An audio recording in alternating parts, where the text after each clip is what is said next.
Hello, and welcome to another RANGROO cast with me, RANGROO, and today we are doing a 3v3 on Bloody Rich. So, on Team Run, on the NATO side, we have MatthewStone, Mesrine, and Dodo, Saumure? Yeah, I guess so. And on Team 2 in the red, we have Fight with Elias, SILLAGE, and Hicks Sept 57. So NATO on Redfor and Bluefor. Let's get this thing going, Sari. Deploying units, Helicopter Ross, yeah. Helicopter Ross over here. Everyone's liking their good old helicopters. We're going to see any interceptors off the bat. Good old high intercept play. And away we go. We do got two MiG-29-13s in the air. I believe these are the Chinese or... no, it's these German ones. Good old East German ones. They're going to be coming out, keeping the skies clear. There we got a ground Ross into Delta, helicopter Ross into the Echo Hotel Town, and a little bit of a yeah, that's pretty good helicopter Ross. Probably into go for Delta.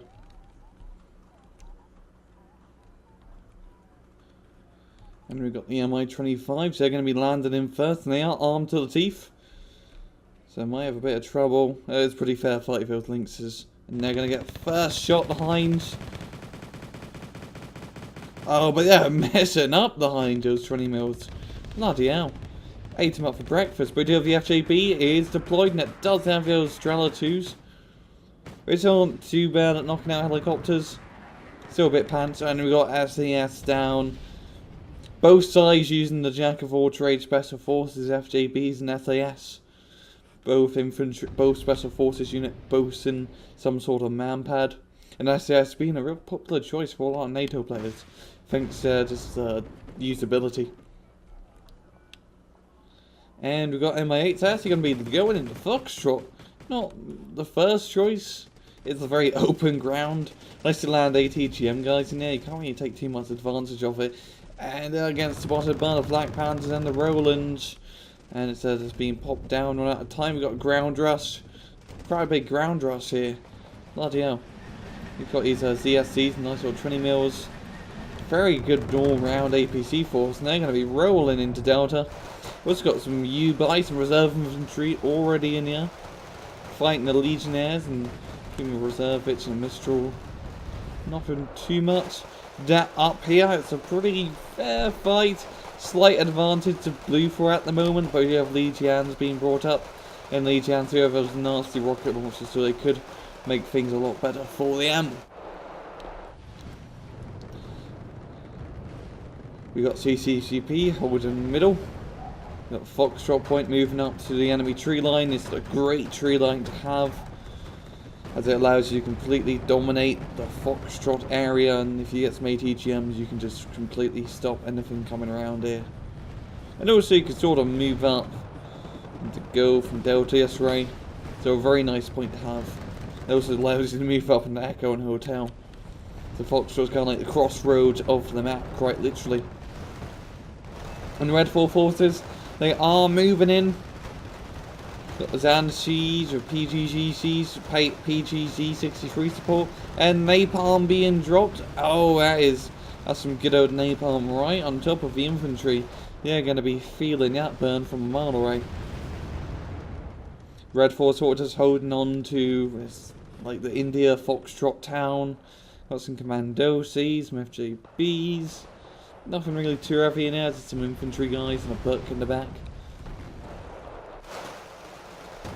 And Bluefor are starting to click out fight from the Hotel Echo Town. That's because they managed to spend more resources. They don't have a CV in Echo, so that's 100 extra points they could spend onto the front lines. And that's to getting their warriors to completely bypass the last remnant of infantry, and they're just going to go straight into Hotel. These warriors are pretty nice CQC unit, especially if there's AMXs behind. Basically a lot of autocannon power here, a lot of autocannon power. SU-24 MPs using some anti-radar runs. Great seed aircraft now ever since the seed buff. And Redfor sort of just selling and picking an array at Bluefor in Delta. They're getting a very nice lead, a +2 advantage at the moment. Not the bong shoes. These guys are holding out completely out of machine gun ammo. I actually don't have much machine gun ammo. It's 300 rounds per squad. That is not a lot whatsoever. Very similar to the Swedish reservist machine gun. It doesn't have a lot of ammo. Yeah, that's a lot of firepower losing. Machine guns, they really give the extra edge to a lot of infantry squads. Great to have a machine gun. Also great to have a rocket launcher. Speaking of these commandos, just popping rays, Warriors and AMXs with the RPG-16. And absolutely used to be a devastating rocket launcher. In ALB, because most tanks didn't have above 20 armor, it did 16 AP. It's still a very powerful rocket launcher, but there are some other newer rocket launchers like the RPG-27. I think it's called the RPG-27, the one at the advanced VDVs. Yeah, it's a miraculous launcher, like 20 AP. But the good old RPG-16 still gets the job done. And they did lose their CV on Hotel. I'm going to have to bring up a new one up. Got some T-62s and a BMP-3 coming in for reinforcements. Puma Pirates flying over. And there's not really any area here to stop them. And fights here are really on the receiving end of this push so far from CCP.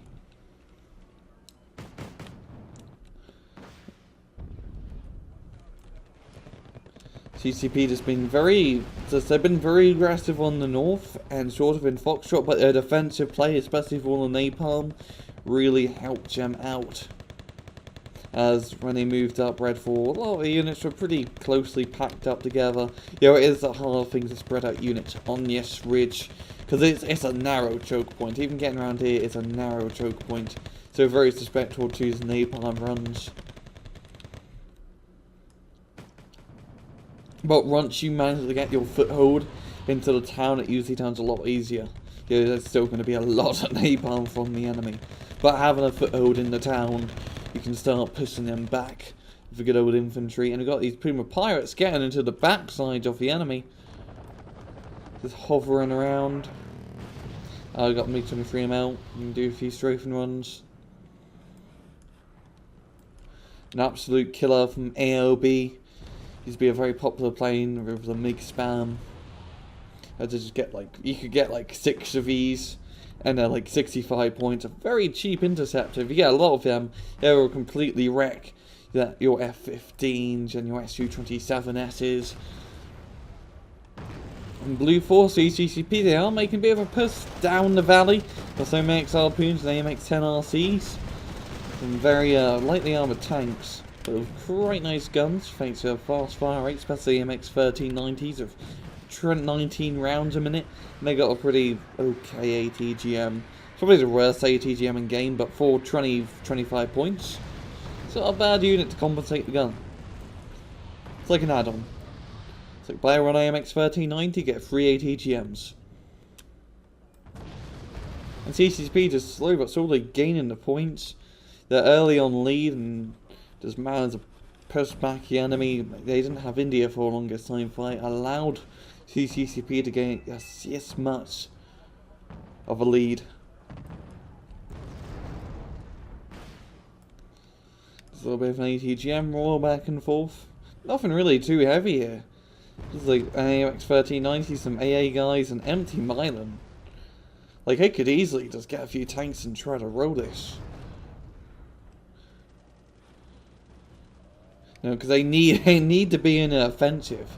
Because they are losing points fast.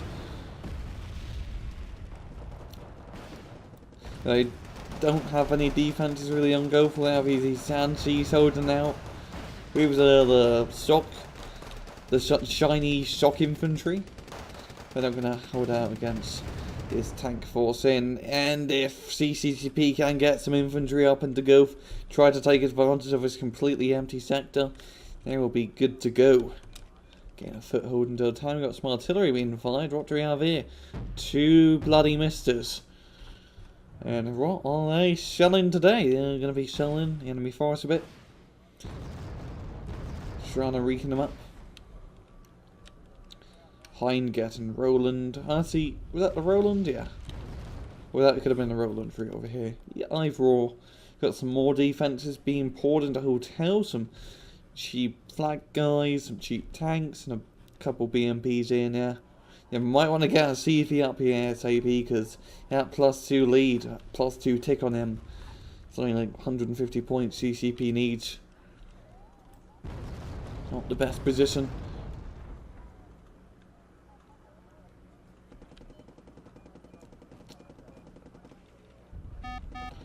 70% left. Or 70% gained so far. Fight shortage has been not too aggressive. Bring out some more reinforcements.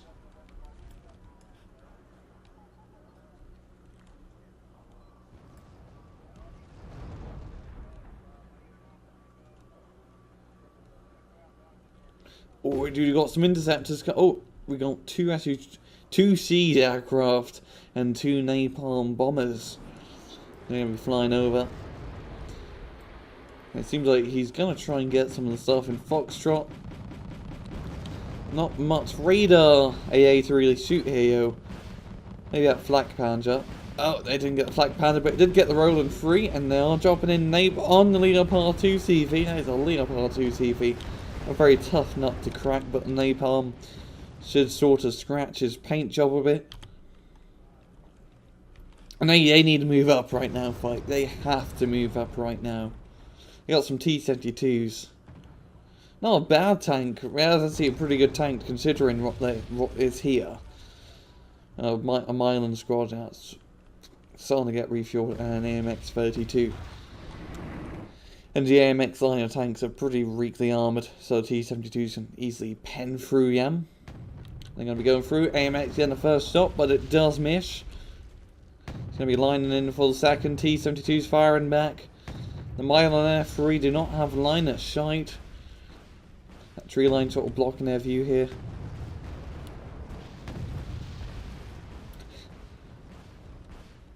A lot more T-72s. They need to capture hotel. This +2 tick is it's literally killing them.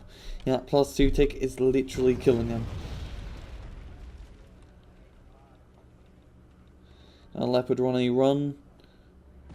That's been refitted to a scout tank now, so it's a nice recon tank for 30 points. Some good optics and an okay gun for 30 points. Some more reinforcements, AMX Branuses, harpoons. These Emperor A1 Chaparrals. You don't see A1 Chaparrals much. People prefer to get the A3 version a lot more. If you play America, but I think this guy's playing mixed NATO, so you get the A1 instead.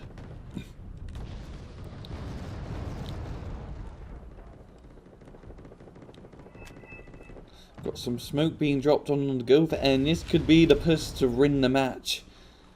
Or to put the nail in the coffin. If they neutralise Goph, they will be in a good position. And here we go. We got an AMX-13 VT line. The Congo line of cheaply armoured French APCs going down the road. It looks like turtles. They look like turtles. The camouflage, a sort of like curve of their front. They look like turtles or tortoises. Those sailed creatures. And that smoke is going to block line of sight. It's not too much here. We got some reinforcement show. Zanshis, unload, unload, unload. Art bombs being dropped. There's going to get a few of them, but the reserve which are going to make it into the town. I got enough of me dropping in some clusters. Going to get the APCs, but not the infantry. The infantry are the main thing you want to kill.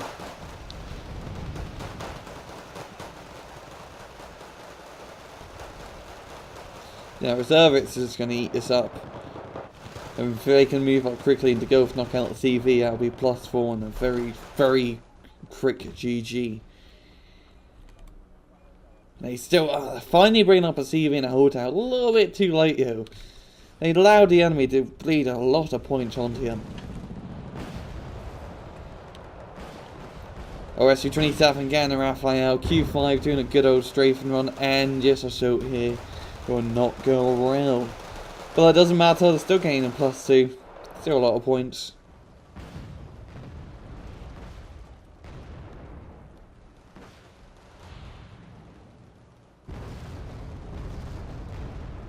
We got Run Morpheus and the Foxtrot, some Lonely T-72s, but there's the Leopard 284 here and some dug-in AMXs. So this won't go particularly well.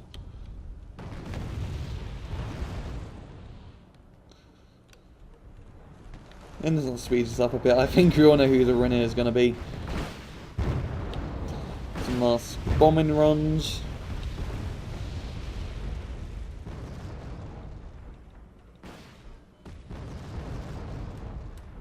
J7 coming in. And yeah, there will be a very good game for CCP, bringing in the victory against Fight. Just the aggressive playstyle off the bat. Fight couldn't handle it. The whole attack up north and how they defended down south really took the fight out of Fight. But a very good match, yeah. And yeah, good KDs. I'll see like almost double KD, like 2/3 more. And Fight, yeah, so pretty good for CCCP. And that's all I have time for. This has been another RANGROO's cast. Hope you guys enjoyed the video, and I'll see you guys next time. Take it easy.